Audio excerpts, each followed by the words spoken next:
Good morning, everybody. We are in Saratoga. I guess we could call it Saratoga right now. We are here with our friend Erica Marzak. And she has some walking plows that we purchased from her. She actually is helping a friend out from South Carolina? Virginia. Virginia, okay. And so we purchased two Syracuse walking plows. They are two-way plows.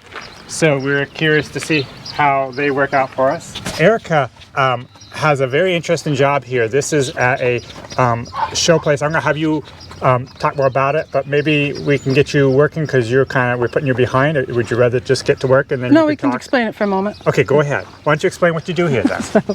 So one of my professions, besides horse-powered agriculture, is I'm a professional braider at these hunter jumper shows. I put the little braids in the manes and tails. Basically the horse equivalent of a beautician. So I do all the braiding on the manes and tails. And so you're gonna let us see you do one? Or... Yeah, we'll go braid one now. That'd be great. All right. And what's your dog's name? Olin. Olin, say hi to everybody. Yeah, he's my bodyguard. All right, let's go. You stay. But I've got to actually go to another place. So okay, you guys need to go too. Follow me. Okay. Following Erica and her dog to the next horse client. These tents are just packed with horses. There's just lots of horses in there. So this show and farm, there's permanent barns here. I'm not sure how many permanent barns they do have, but every spring they set up these tents, which are like a portable barn. They have box stalls set up inside. And maybe we can show you some, I'm sure we'll show you pictures of that.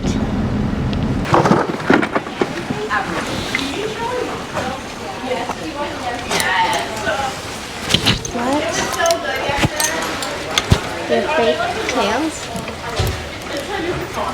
Yep. Feel free to just talk and explain and just talk where you work. Okay, so I'm going to braid this horse's mane, tail, and forelock, and this horse gets a fake tail. So we'll put that on later, but I'd like to have it ready ahead of time. Come here. Oh.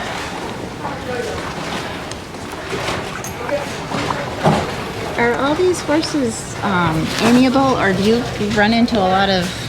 I can't imagine they all are. We'll have baby green hunters that have never been braided before, and we just have to be patient and explain to them what we just need them to stand still. Yeah. And not touch us.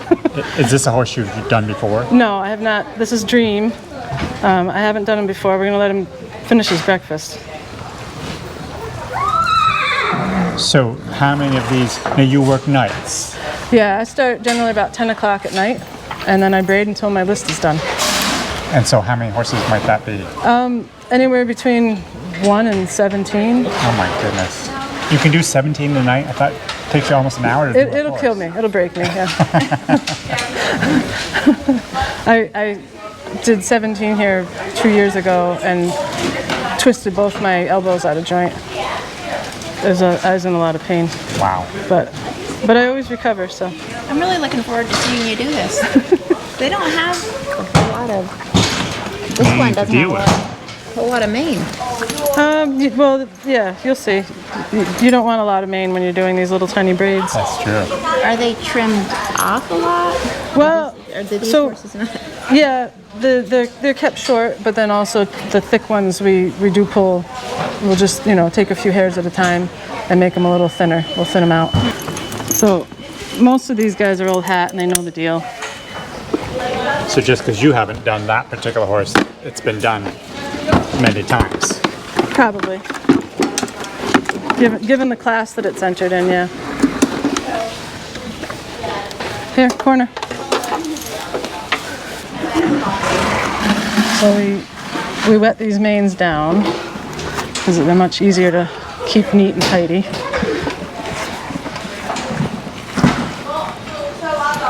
I don't know about the rest of you viewers, but I've surely never seen this before, so this will be very interesting.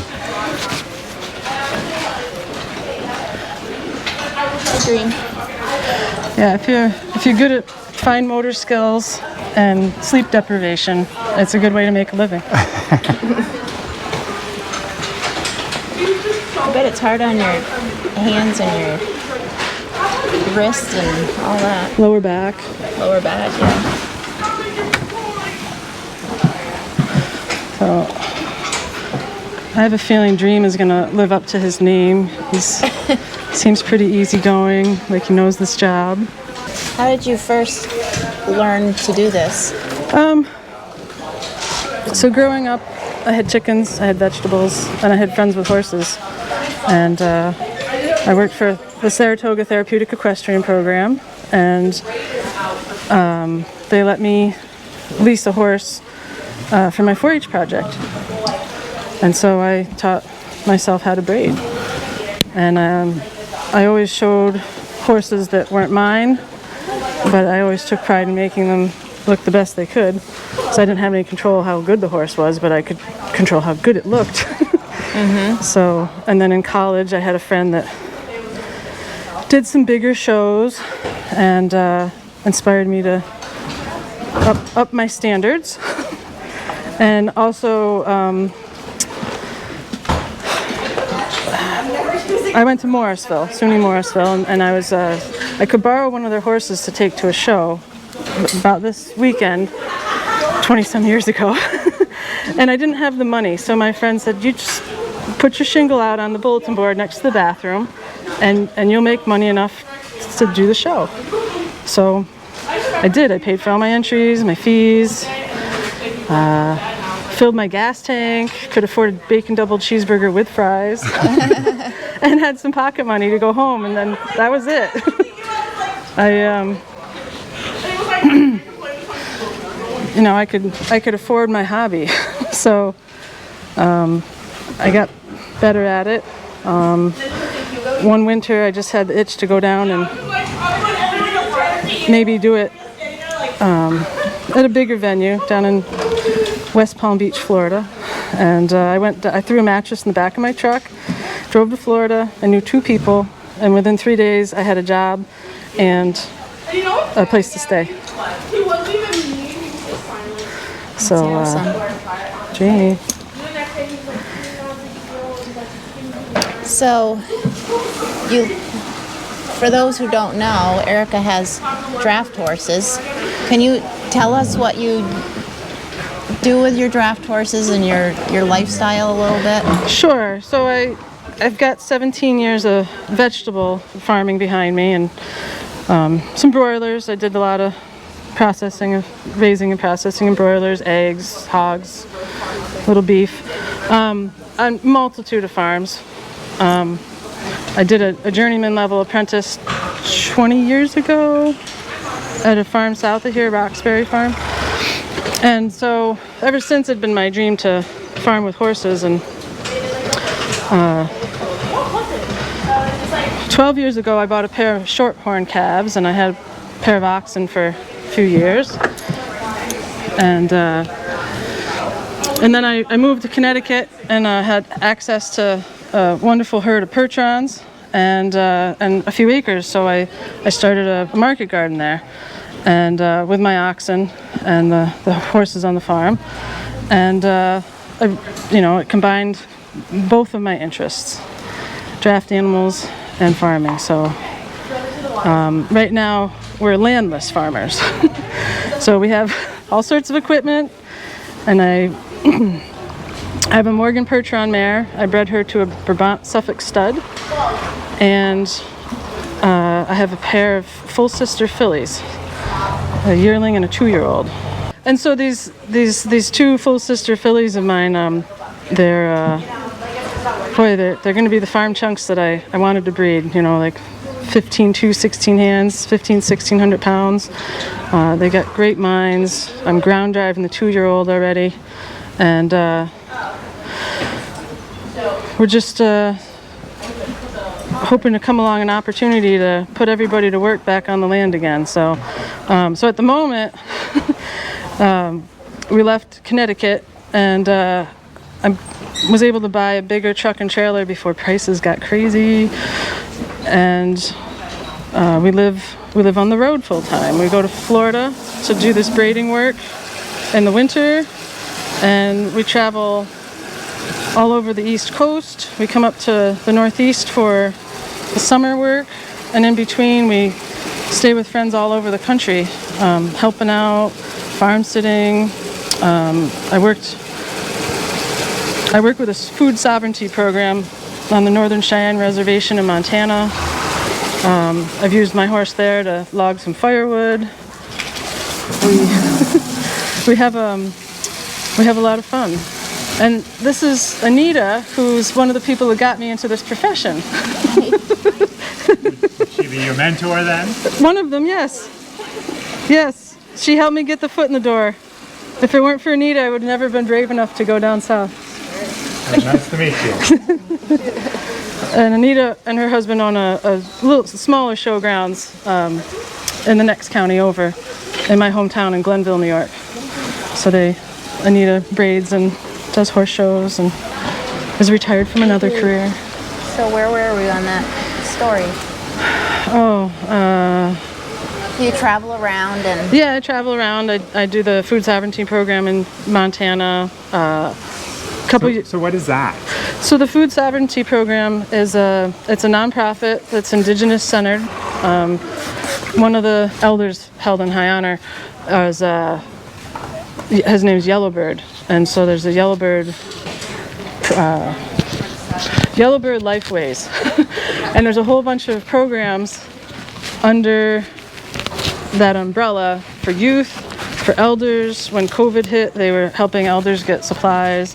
And then there's a food sovereignty program where we teach people how to garden. We help them establish gardens, help them give them seed starting kits so they can grow starts in their house, and just give them the support and education to have more gardens, and then also know what to do with the produce when it's done, because that their connection to the land has been broken by years of oppression and whatnot. So they're trying to help themselves get back to what they used to do. Right. So is that regular yarn right there? So this yarn, it's a heavy-duty acrylic rug yarn called Tratex. It's recently been discontinued, and our suppliers are working really hard to try to at least get a few more colors back for us, like black and navy blue's popular, brown, gray, something. There used to be over a dozen colors. Traditionally, you would use the same color as the horse's mane, but anymore these days, people are in a rush, and when you cut this yarn out, it's hard to see if it's the same color, so we'll do a conservative dark color or matching color, and the judge can't really see it unless you want it to be seen like pink with sparkles in it or something in the pony ring. But this makes it easier for the grooms or the owners to cut the yarn out of the mane without cutting the hair, because once you cut the hair, you can't put it back. Right. I can see how this would be hard on your fingers and your wrists. You really have to, it's like any sport, you have to learn to stay relaxed and find a good, efficient rhythm. We'll listen to music, podcasts, books.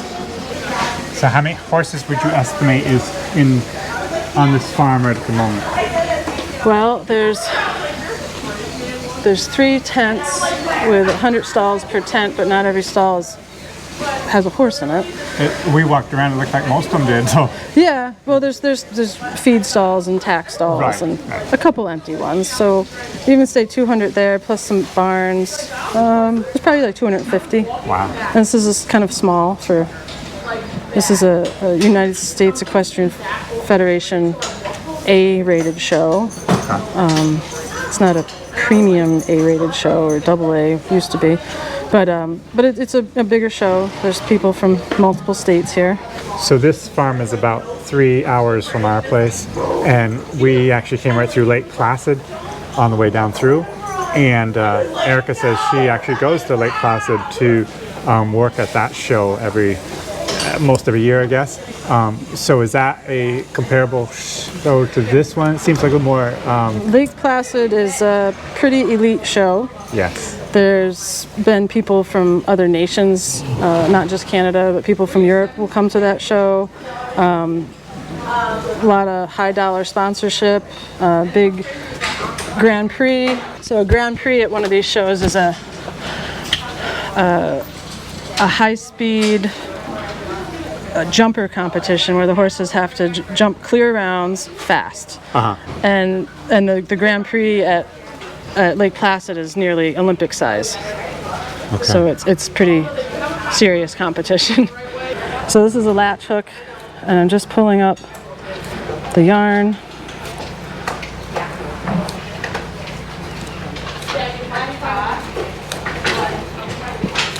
It's very interesting. Yeah. When Jim said you were braiding hair all night, I said, how could that possibly be? Uh-oh, I lost my tool. Uh-oh. That's all right. But now I understand how it could be all night that you're doing this with the amount of horses and... Oh yeah. Oh my goodness. And there's quite a few of us here, you know, I'm doing 10 tonight. So you're just shaving a little bit of the hair? Yeah, it's just a little longer than I want because I haven't braided this horse before, so right. I just want to get it. And we take the end of the knot, and we just pull it into the top of the braid.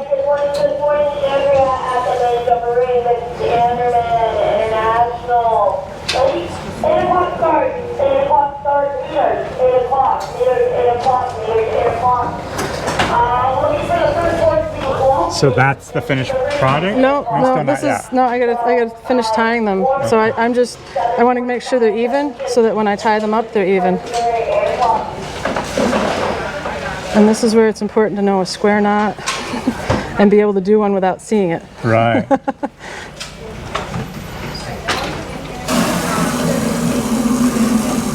Hope I'm not in your way. No. I'm just trying to find my rhythm.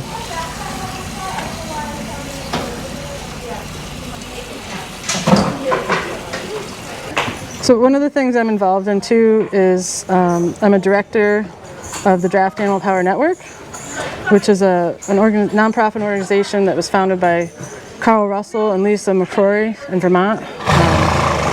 If anybody remembers the Northeast Animal Powered Field Days, that was the power couple behind making that whole event possible, and DAPNet.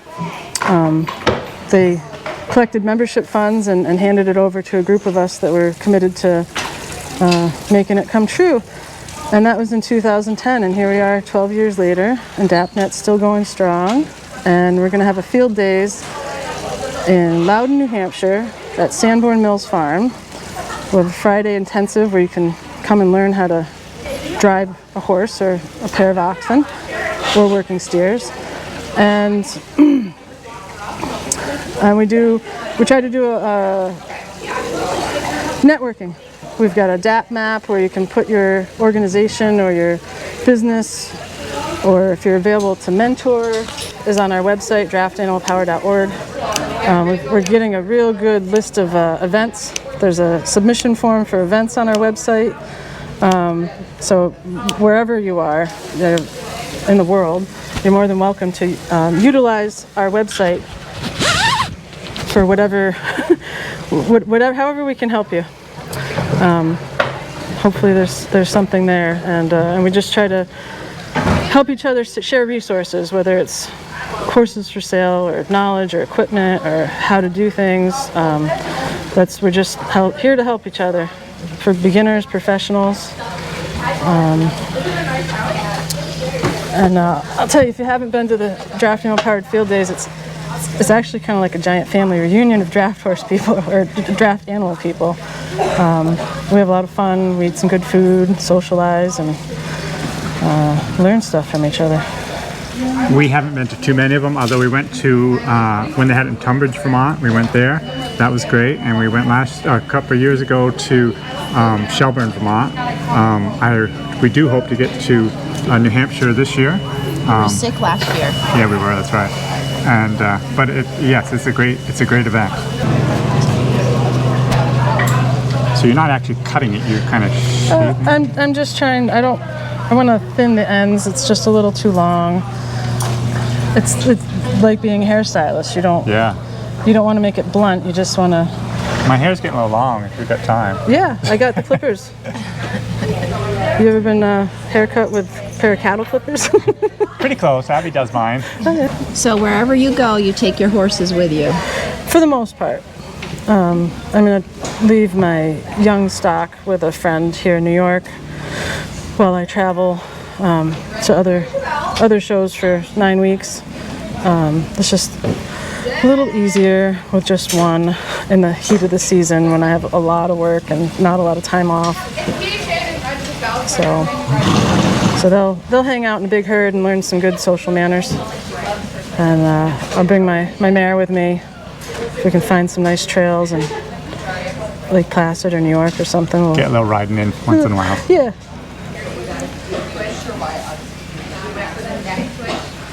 This place must employ quite a few people because I just see a lot of people cleaning box stalls and such. So there's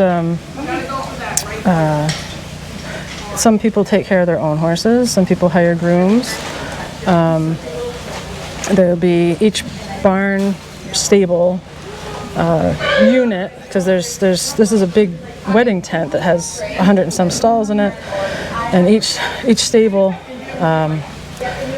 has a trainer that rides the horses and figures out problems and solutions, and and then each horse has an owner or someone who's leased the horse, a rider of some sort that will compete with it. There's a barn manager that makes sure everything flows smoothly, getting the horses to the ring on time and fed and exercised. And then there's grooms and other various helpers, parents. And then on the showgrounds, there's people in the office taking the entries and keeping that straight. And there's people at each of the rings that figures out what order you're going in and what time and keeps things flowing smoothly at the show arenas. Jump crew, grounds crew that keep everything watered and harrowed out smooth. It takes a lot of manpower. It's a big industry. It's a multi-billion-dollar industry. So I got into it because I was doing it for myself, and in the end it's not as exciting as it used to be, but it's a good way to make a living when you're landless. Right.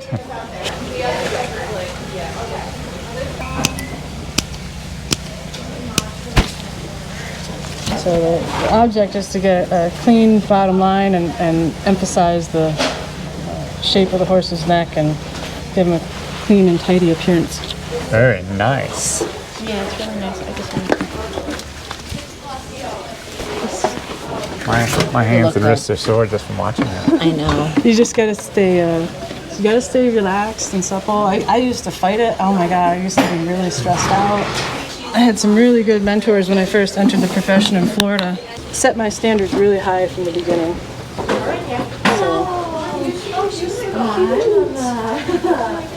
Olin, come, corner. And also considering trailer towers that are upstairs. It's like down. It's just so confused. You're talking about mentors. It almost pays to find a mentor that is someone that you could actually never even be as good as. So you're always striving to do better in whatever you do. I had my two original mentors that I worked for my first several years doing this when I was in South Florida, down in Wellington. And I just, I was on the farm for a while, and when I got back into it to make a little extra money, I landed in northern Florida in Ocala. And it's a different feel, different clientele, not as many high-profile people, although, fun fact, I was John Travolta's neighbor for a little while. Really? Did you meet him? No, but we traveled past his house.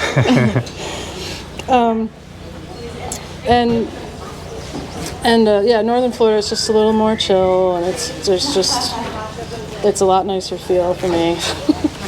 And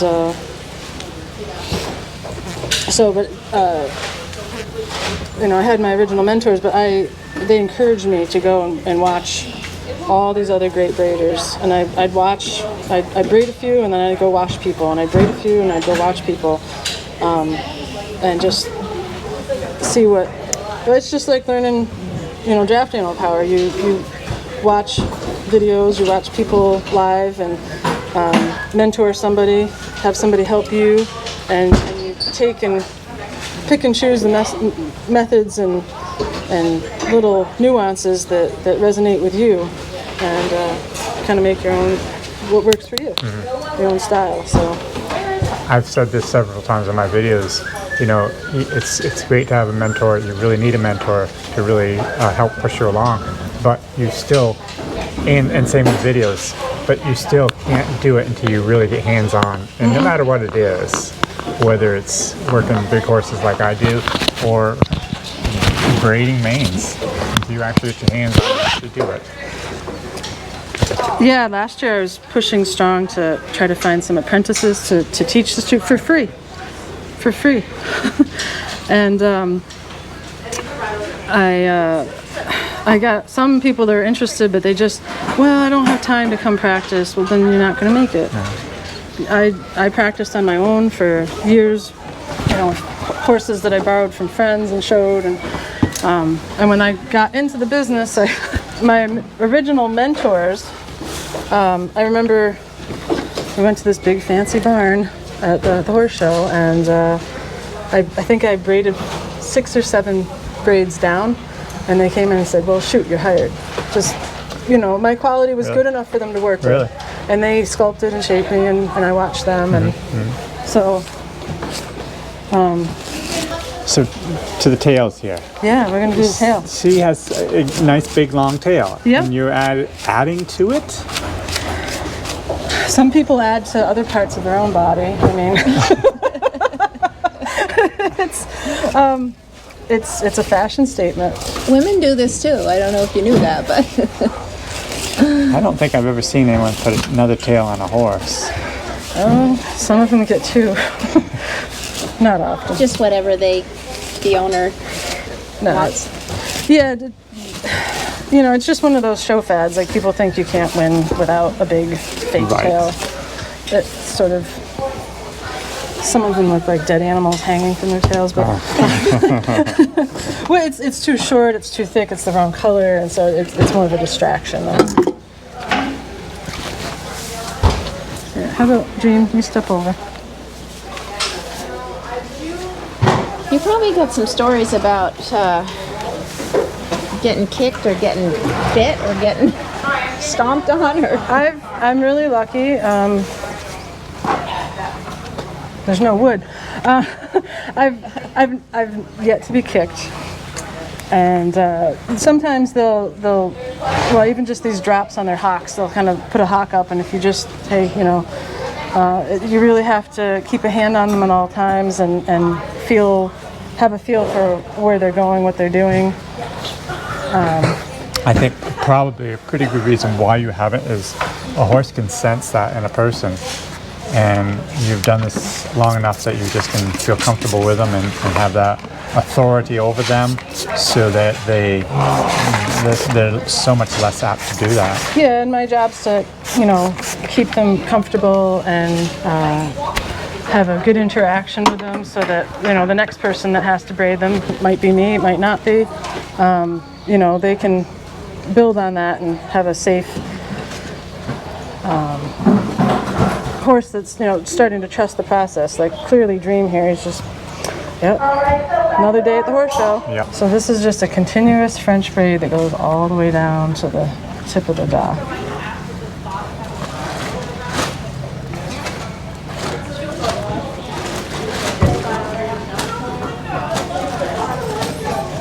And some of my coworkers have big, long, fake nails, but I just have these fat farmer thumbs, and I can still get the job done. So, with no acrylic, no nail polish. If you had long nails, I imagine you're only breaking them.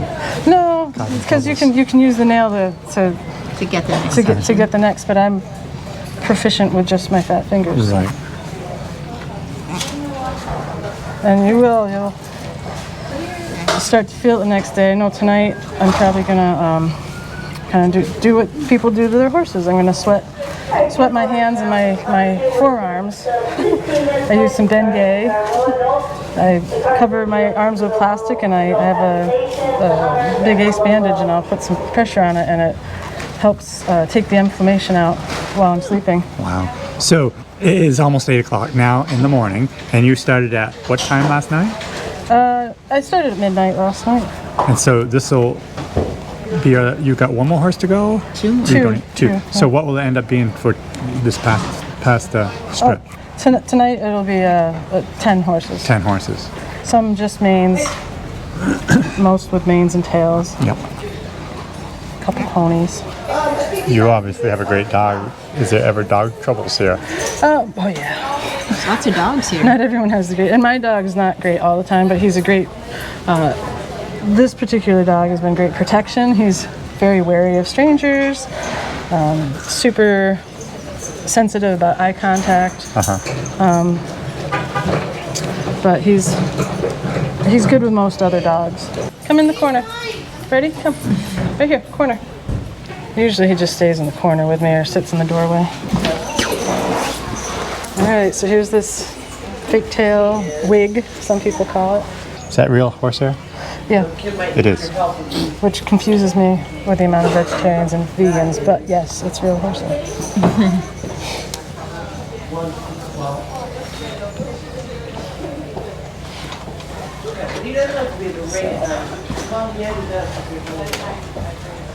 Trying to get the right spot. So it's like basically a big brass needle. I was gonna say you got sewing skills besides. There's another braider there's a couple other braiders that make these. There's braiders that make the tails. Okay. So we have kind of our own little cottage corporation. Make sure it's the right height, matches the other tail length, the natural tail.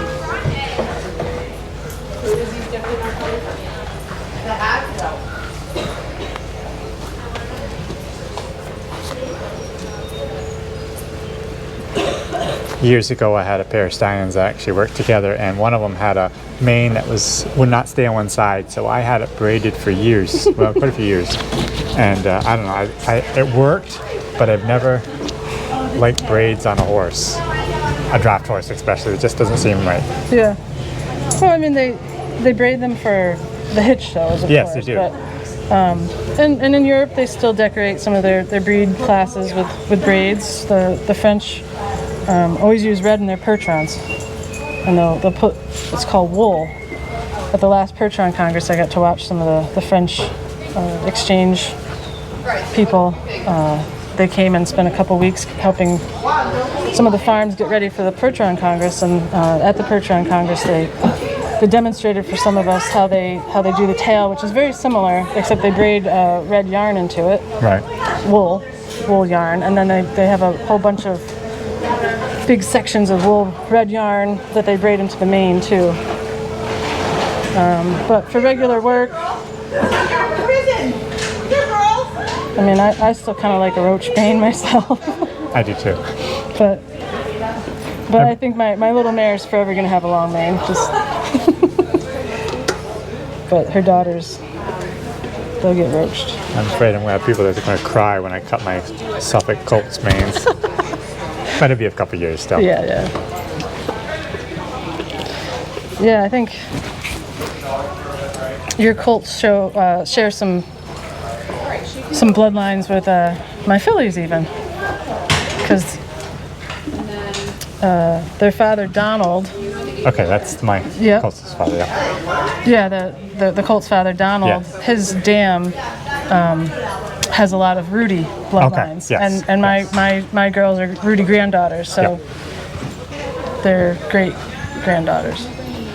Yeah, or grandsons. Yeah. So there's the finished product. It's not quite as good as I'd like it at the bottom, but here we are on time, and this horse is going to go to the show ring in 20 minutes. A little bit of rush right in the morning, okay? Now why are you putting that on?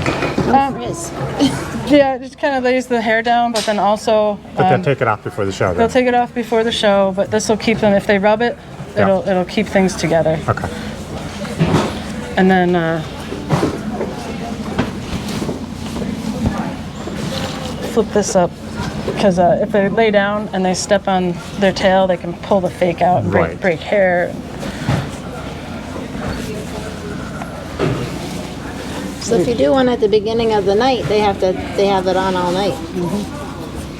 We do the first horses we do go in the first class. So, and there's some days I'll be braiding at 2, 3 in the afternoon. Still, 16-hour day. Wow. Good paycheck. Yeah. So that's it for Dream. Okay. Thanks, Dream. Well, thank you so much, Erica, for all this that you've done for us today. Yeah, it's my pleasure to. It was very interesting to me, and I hope it's interesting to our viewers. It's and I think it something will different. be. It is definitely something different. Yes. Yeah, that was fascinating. Thank you. Okay. You're welcome.